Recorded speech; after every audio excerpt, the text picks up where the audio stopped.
Ce podcast est réalisé avec le soutien du Centre pour la cybersécurité Belgique.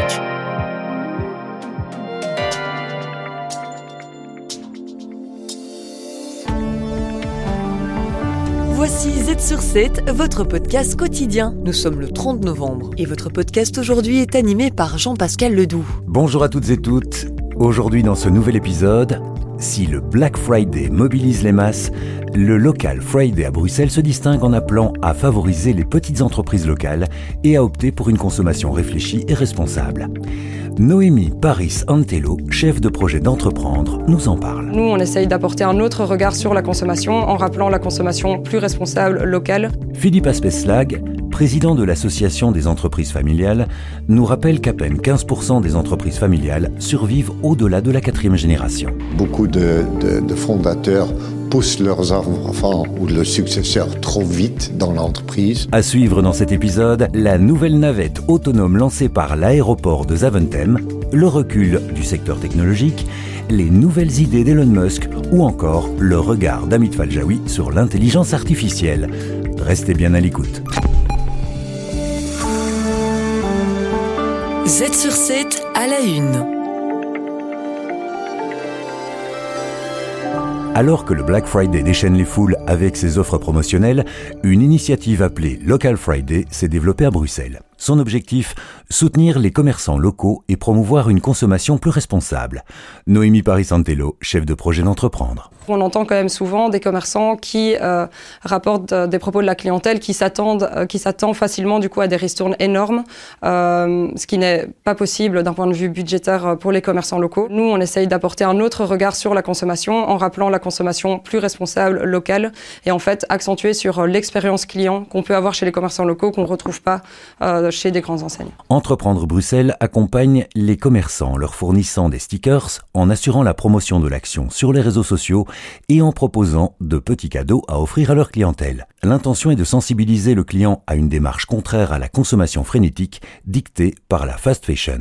Marcia Garcia, fondatrice de Zoerdre. Et nous, ce qu'on essaie de promouvoir, c'est plutôt des pièces uniques, de belles pièces qu'on garde et qu'on va transmettre également. Pas des vêtements qu'on utilise une saison et puis qu'on jette. À Bruxelles, la Local Friday en est déjà à sa 3e édition. Une démarche qui trouve des échos dans d'autres pays européens, comme par exemple avec la Green Friday en France ou le Giving Tuesday à l'international. Z sur 7 à la une. 85% des entreprises familiales disparaissent avant d'atteindre la 4e génération. Et 2 causes principales expliquent ce constat. Philippe Aspeslag, président de l'Association des entreprises familiales. Beaucoup de fondateurs poussent leurs enfants ou leurs successeurs trop vite dans l'entreprise sans qu'il ait acquis qu'elle ait acquis des compétences externes. Ça, c'est un. Deuxièmement, il faut installer une professionnalisation et une forme de gouvernance. Et il faut aussi savoir distinguer son rôle de père et son rôle de manager. Pour garantir une gestion harmonieuse des entreprises familiales, il est essentiel de professionnaliser la gestion, de prévoir un plan de succession et de s'entourer d'une aide extérieure impartiale, tout en favorisant l'ouverture au dialogue. En ce sens, la montée en puissance des femmes dans l'entrepreneuriat est une force précieuse dans cette dynamique. Maintenant, les filles sont à pied d'égalité dans la quasi-totalité des ménages et des familles, et elles ont beaucoup plus le soin de mettre les problèmes sur table, de discuter et de communiquer ouvertement. Parce que ce qui est le plus important dans tout ça, c'est même pas ce qui est dans les documents, c'est la qualité de la discussion pour y arriver. La nouvelle génération paraît plus attentive à l'importance d'une gestion efficace de la transparence et des conflits familiaux. Z sur 7 à la une. Ce vendredi, l'aéroport de Zaventem lance sa première navette autonome capable de transporter jusqu'à 8 personnes à une vitesse maximale de 25 km/h. Pendant une phase de test de 3 mois, elle sera réservée aux employés de l'aéroport. Peter Léonard, Project Manager à Brussels Airport. Pour l'instant, il va rouler sur un trajet fixe pour transporter les gens qui vont traiter les avions du screening sécurité vers leur bureau où ils débutent leur journée. Dans le futur, on peut s'imaginer qu'il va faire plus de trajets qui sont plus flexibles que maintenant. Développé par la société Omio, l'engin coûte entre 300 et 400 000 euros. Pendant les phases de test, un membre de l'équipe se trouve à bord. L'objectif reste cependant de rendre le véhicule totalement autonome sans la nécessité d'un volant. Corentin Lang, ingénieur chez Omio. Quand on a besoin de la déplacer en manuel d'un point A à un point B qu'on n'a pas préenregistré, on utilise un joystick. Donc on la navigue comme ça. Donc c'est une nouvelle façon de faire parce que notre but au fur et à mesure, ça va être d'enlever de plus en plus ce joystick pour qu'elle puisse rouler de manière totalement autonome tout le temps. Et donc oui, notre volonté, non, c'était pas de mettre de volant pour avancer vers le futur, on va dire. Dans le cadre du projet européen Stargate, cette initiative cherche à contribuer à la durabilité de l'aviation. Ce programme, soutenu par un financement européen, regroupe 21 partenaires et 3 autres aéroports. L'aéroport de Zaventem aspire à devenir neutre en carbone d'ici 2030. Z sur 7, le podcast quotidien de Trends Canal Z. Chaque jour, un expert boursier analyse pour nous l'évolution des marchés. Aujourd'hui, Philippe Évrard, stratégiste pour la banque Belfius, revient sur le recul du secteur technologique et les nouvelles idées d'Elon Musk. Ces derniers jours, les valeurs du secteur technologique ont légèrement stagné. Nous allons voir si nous devons alors nous en préoccuper. Bien évidemment que non, La techno a porté les marchés pendant 2 ans, ça devrait continuer. Alors, il est vrai qu'on a connu Thanksgiving cette semaine, ça a un peu ralenti les échanges. Et alors, il y a quelques légères zones d'ombre qui s'amoncellent au-dessus de la technologie. Mais c'est quoi ? C'est Trump, avec les politiques qu'il va vouloir mener en termes de baisse de la fiscalité, en termes de dérégulation, qui sont en fait paradoxalement des soutiens à la technologie, mais dans quelle mesure, dans quelle proportion. Donc tout ça n'est pas encore évidemment très très clair, mais il n'est pas encore en poste, il faut le dire. On a aussi eu, au niveau de la Fed, on sait que les taux directeurs vont baisser, mais est-ce qu'ils vont baisser en décembre ? Peut-être pas quand on voit l'état de l'économie américaine à l'heure actuelle. Elle est en super forme, donc il n'y a pas nécessairement besoin de baisser ces taux. Or, la technologie est quand même très sensible à une éventuelle baisse des taux sans pouvoir booster ses bénéfices. Alors, ceci dit, si on prend un peu de recul, il suffit de regarder les résultats des entreprises. Donc, on sort de la saison des résultats du 3e trimestre. Pour le Standard & Poor's, on a 76% des entreprises qui ont battu les attentes. Et si on prend uniquement la technologie, on passe de 76 à 92%. Ce qui montre que tout fonctionne bien.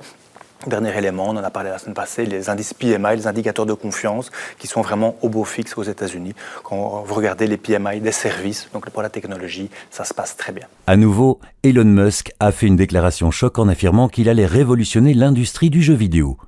Mais en réalité, cette transformation est déjà bien entamée. Alors oui, on connaît Elon Musk, c'est le roi des effets d'annonce, il est très doué là-dedans, et on sait que l'intelligence artificielle, effectivement, elle est déjà dans le gaming, que ce soit pour développer des environnements plus réalistes, pour avoir des personnages un peu plus convaincants, ou pour pouvoir adapter le niveau de difficulté du jeu en fonction de l'interlocuteur qui se trouve là. Mais il aimerait encore aller un peu plus loin dans ce domaine. Alors le rêve d'Elon Musk, c'est d'avoir des mondes, des mondes de jeux qui soient vraiment infinis, d'avoir des personnages non joueurs qui réagissent d'autant mieux en fonction justement de votre appétit, de votre appétit au jeu.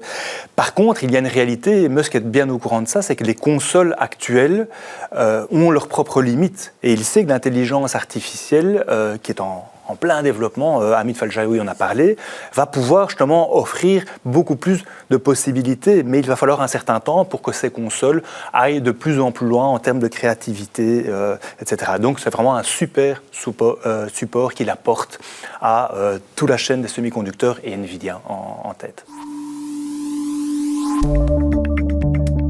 Le regard d'Hamid. Hamid Faljaoui, directeur de Trends Tendance, épingle le fait économique de la semaine. À travers son regard décalé sur l'actualité, Hamid Faljaoui traite aujourd'hui de l'intelligence artificielle. Et avant de partir en week-end, il ne manque pas de souligner l'anniversaire important de ChatGPT. Oui, effectivement, ça fait 2 ans que ChatGPT existe, en fait, le 30 novembre 2022, donc il y a exactement 2 ans, et la naissance de ce bébé, alors pas de l'intelligence artificielle, hein. Les scientifiques qui nous regardent savent qu'on parle d'intelligence artificielle depuis 50, 60 ans, mais pour le grand public, en gros, parce qu'elle est dans leur poche, à travers leur smartphone, on parle de l'intelligence artificielle surtout à travers ChatGPT. Ça a été bêtement lancé par le patron d'OpenAI, qui est donc la maison mère de ChatGPT, par un bête tweet, en disant « Aujourd'hui, nous lançons ChatGPT, essayez de dialoguer avec lui, 9 mots, pas plus ». Et suite à ça, après une semaine, il y avait déjà 1 million d'utilisateurs.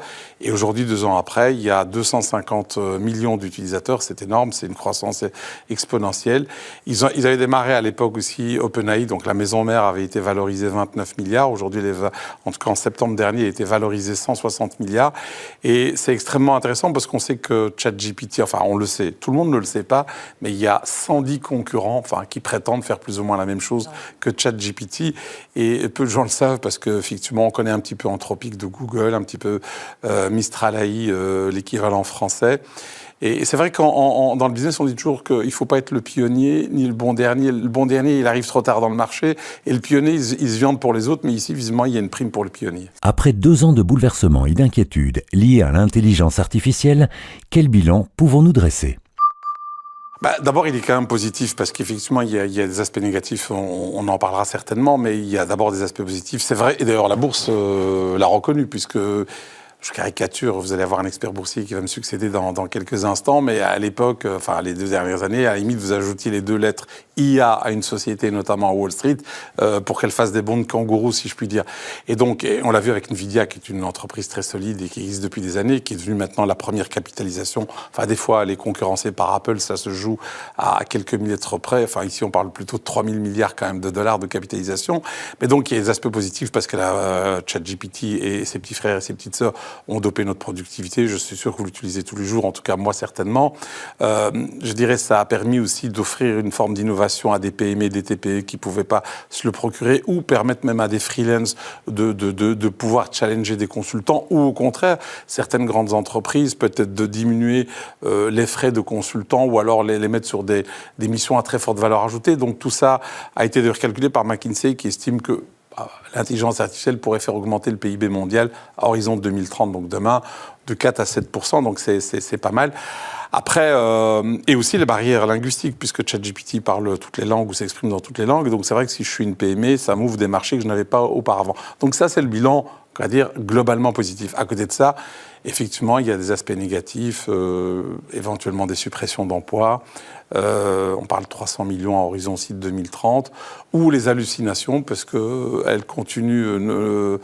ChatGPT et les autres continuent d'halluciner. Il y a des chiffres qui circulent qui vont de 11% à 69% encore d'hallucination. Voilà, il y a des aspects négatifs effectivement aussi. Un autre aspect à souligner est l'IA. Celle-ci est souvent vue comme une solution face au défi du réchauffement climatique. Mais qu'en est-il réellement ? Alors c'est vrai qu'on attend beaucoup de l'intelligence artificielle au-delà de ChatGPT pour résoudre nos problèmes par rapport au cancer, faire des découvertes formidables au niveau médical, etc., etc. Et notamment aussi lutter contre le réchauffement climatique en trouvant une ou des solutions. Alors ça reste toujours à l'ordre du jour, mais tout ce qu'on constate actuellement, c'est que ça n'a toujours pas résolu le problème du réchauffement climatique. Faut dire, ça fait 2 ans dont on en parle. Par contre, on se rend compte que l'intelligence artificielle, pour faire tourner ces data centers et tout, ça consomme énormément d'énergie. Et j'ai vu des chiffres, je ne sais plus où encore, on disait que l'utilisation de ces puces électroniques, etc., pour faire tourner tous ces data centers équivalait à la consommation d'un an d'un pays comme la Lituanie ou le Guatemala. Donc, il y a encore des efforts à faire, clairement. Merci à toutes et toutes d'avoir écouté cet épisode. On se retrouve demain avec Olivier Mouton, qui recevra Amit Ait Aderaim, directeur général de Mira, pour discuter d'une expérience humaine à la jonction entre la médecine et l'énergie. En attendant, restez bien à l'écoute de l'astuce pour améliorer la cybersécurité de votre société.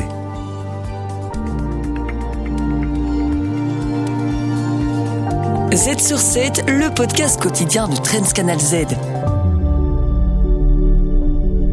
Le Centre pour la cybersécurité Belgique. Œuvrons ensemble à un avenir plus sûr dans le domaine de la cybersécurité.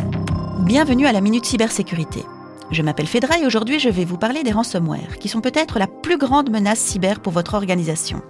Les ransomware sont des logiciels malveillants, qui cryptent et dérobent les données des entreprises, vous privant ainsi de l'accès à vos propres fichiers. Les cybercriminels exigent alors une rançon pour décrypter les données et menacent de les divulguer. Cela peut complètement paralyser une organisation et entraîner d'énormes pertes financières. Supposons que votre entreprise soit touchée par un ransomware. Vos dossiers clients, fichiers comptables et données de production sont soudainement inaccessibles. Les attaquants demandent une rançon pour libérer les données, mais même après paiement, aucune garantie que vous récupériez vos fichiers. Comment protéger votre entreprise contre les ransomware ? Utilisez l'authentification à deux facteurs, sauvegardez régulièrement vos données et stockez-les hors ligne, veillez à disposer d'un logiciel antivirus à jour et à maintenir les systèmes et les logiciels à jour, formez les employés à reconnaître les mails et les pièces jointes suspects. Vous trouverez plus d'informations sur notre site web @work.cephoneWeb.be. Le Centre pour la cybersécurité Belgique. Œuvrons ensemble à un avenir plus sûr dans le domaine de la cybersécurité.